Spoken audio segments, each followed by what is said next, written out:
สบายดีท่านผู้ชมนี่คือข่าวพิเศษ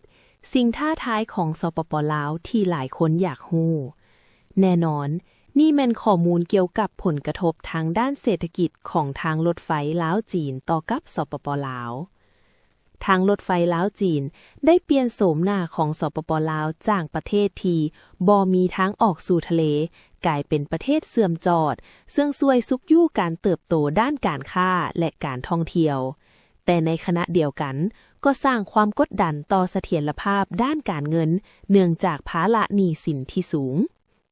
1. การหันเปลี่ยนด้านการค้าและการขนส่ง Logistics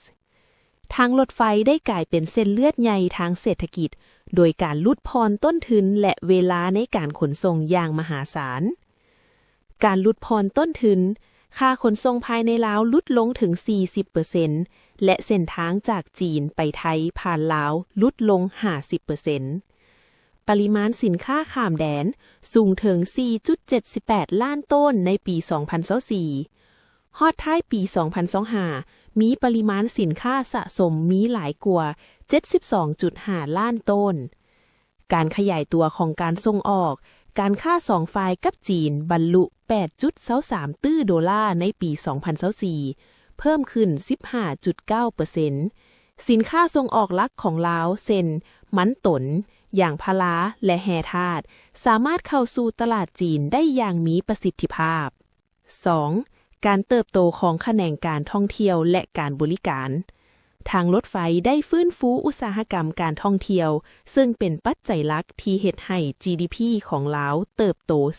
4.0% ในปี 2024ความสะดวกในการเดินทางจากนครหลวงเวียงจันทน์ไปหลวงพะบางที่เคยใช้เวลา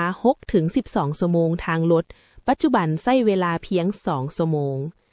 จำนวนผู้โดยสารฮอดท้ายปี 2025มีการบริการผู้โดยสารหลายกว่า 62.5 ล้านเทื่อคนการสร้างเวียกเฮ็ดงานทานเกิดการจ้างงานใหม่ในแขนงการขนส่งโรงแรมและห้านอาหารตามแนวทางรถไฟ